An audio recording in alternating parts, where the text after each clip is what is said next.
Estado do espelho, conceito de Jacques Lacan. Vamos buscar entender de forma introdutória uma definição sobre o que é estado do espelho, também chamado estado do espelho ou fase do espelho, conforme definido pelo psicanalista Jacques Lacan. Para isso, precisamos retornar às ideias de primazia do visual para Sigmund Freud e Jacques Lacan. A questão do recalque orgânico em Freud, retomado por Lacan, uma comparação do estado do espelho Lacan com o mito de Narciso e Freud. Uma comparação entre Lacan e Freud, os processos de integração e personalização conforme propostos por Donnicott.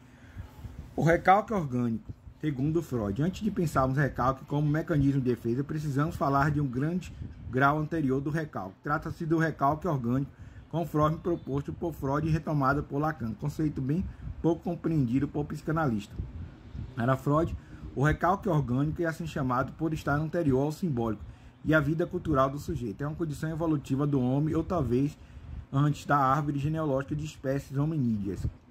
No desenvolvimento da espécie, o homem passou da condição de mero instinto, condição do andar curvado e de primazia do olfato em atração sexual, era intermitente e mobilizava os cheiros como sangue e excremento.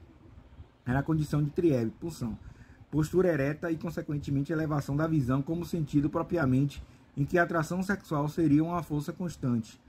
Compulsão também é chamada de contínua. Assim, recalque orgânico, passagem do olfato intermitente e da postura curvada instinto para a primazia da visão não intermitente e da postura ereta, triebe, pulsão.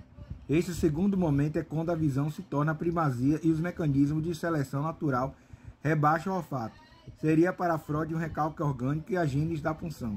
Essa condição desventiria o afeto da bissexualidade e da pervenção originalmente humana, em favor de uma etiqueta social afeita à ideia de constância de instituições como família.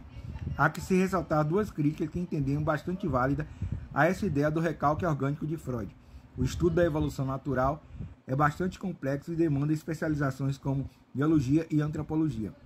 Embora o posicionamento freudiano de uma seleção teológica, isto é, uma finalidade contextual para a adaptação, mesmo que a partir do acaso das mutações genéticas seja acessível nessas áreas. Mesmo com o desenvolvimento biológico, a postura ereta e a atrofia do olfato, com o desenvolvimento cultural da ideia de família e com origem a psicológica, as fezes alheia ao sangue, as chamadas prevenções sexuais são intensas no humano, exatamente pelo aspecto funcional, pelo aspecto do desejo perdido e até mesmo pelo privado do visual. Parecem nulas ou quase nulas nos outros animais. O aspecto visual em Freud e Lacan, para entendermos o estado do espelho. Nesse sentido, Freud diz que esse recalque orgânico filogenético precede as três fases do recalque, tal como tradicionalmente ficou conhecido em suas fases. Seria um grau zero de recalque, a saber, o recalque zero, orgânico, postura ereta, atrofia do olfato, ênfase na visão. Recalque originário ou fixação, recalque secundário ou recalque propriamente dito e retorno do recalcado. Os demais aspectos do recalque como um todo serão aprofundados em outro artigo. Por ora ficaremos com a ideia de que o recalque orgânico poderia ter conduzido a espécie humana a uma atrofia biológica da capacidade olfativa e consequente primazia da visão.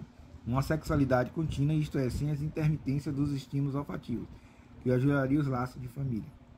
E um recalcamento psicológico da sexualidade baseada em excremento, fezes, sangue e etc.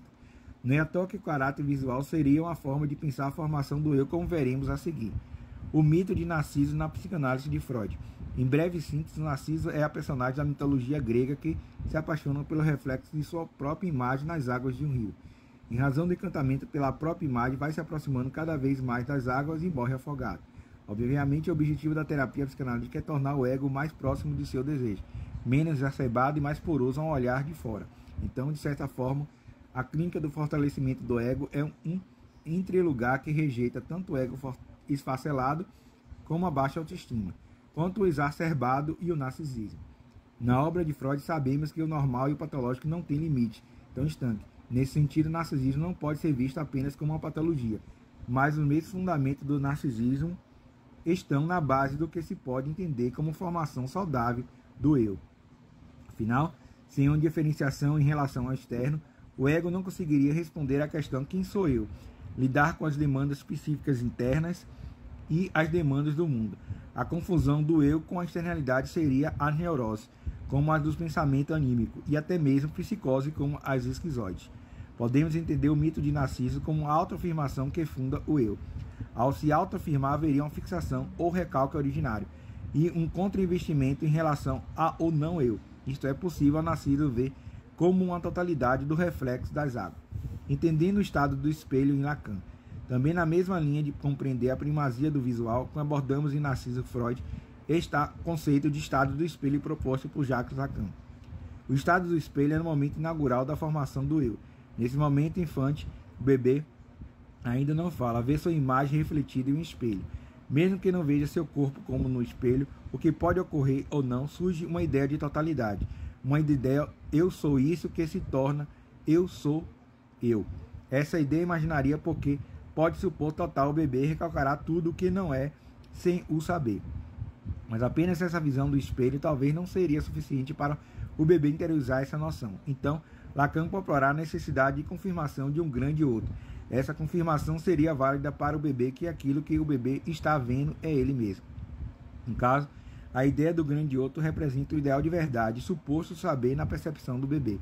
Este lugar do bebê atribui à mãe nesse momento do reflexo. Assim, para Lacan, o estado do espelho pelo infante, totalidade, imagem do reflexo, mais validação do grande outro mãe. Os outros e o espelho. O eu é então a sede das existências. Terá que aprender a abdicar de certas sensações nesse momento, ainda inomadas por ser ainda infantes não falantes, eram sensações de coisas, do latim res, real, um recalcamento originário que inaugura um modus operandi de outros recalcamentos secundários que terá pela vida. Assim, podemos pensar que o estado do espelho introduz o bebê à linguagem e à vida social, a reforçar mecanismos como o grande outro, a validação da mãe de que eu sou eu, do outro que o bebê passa a entender como eu imaginário da imagem, e do outro que são também o eu, alteridade e empatia. O estado do espelho não é apenas visual e literal, é também o jogo das imagens criadoras do sentido, no ponto de vista do bebê, a imagem que faço de mim ao tentar definir quem sou eu, a imagem que eu faço da imagem que os outros fazem de mim, a necessidade da alteridade pela validação dos outros e do grande outro, a imagem que eu faço do outro e como eu diverso um eu como eu. O estado do espelho, ideias de Freud, Lacan e Nicote. No artigo O Estado do Espelho, Lacan enfatiza a postura corporal ereta do adulto. Exerce uma poderosa atração sobre o infante, que não tem ainda o controle da marcha ou sequer a postura ereta. E isso pode ser acrescentar ainda mais o primazado do visual sobre a constituição psíquica do eu. Em outro artigo, algumas reflexões sobre o eu, Lacan reforça esse aspecto ao postular que a estabilidade da postura ereta, o prestígio da estatura, a impressão de grandiosidade das estátuas, tudo isso marca a identificação onde se acha o ponto de partida do eu, como o eu narciso trazido para Freud. Na discussão sobre o narcisismo, o encanto do bebê do estado do espelho, Jacques Lacan. É visual e devedor recalque orgânico que tornou o corpo humano ereto, atrofiou o sentido olfativo e elevou a importância da visão. Aniquila o real, a morte de Narciso, e recusa do que está fora do limite que imagina ser o eu, constitutivo do eu e da cisão que o seu desejo e da interdição ao inconsciente, como um mecanismo de recalque originário.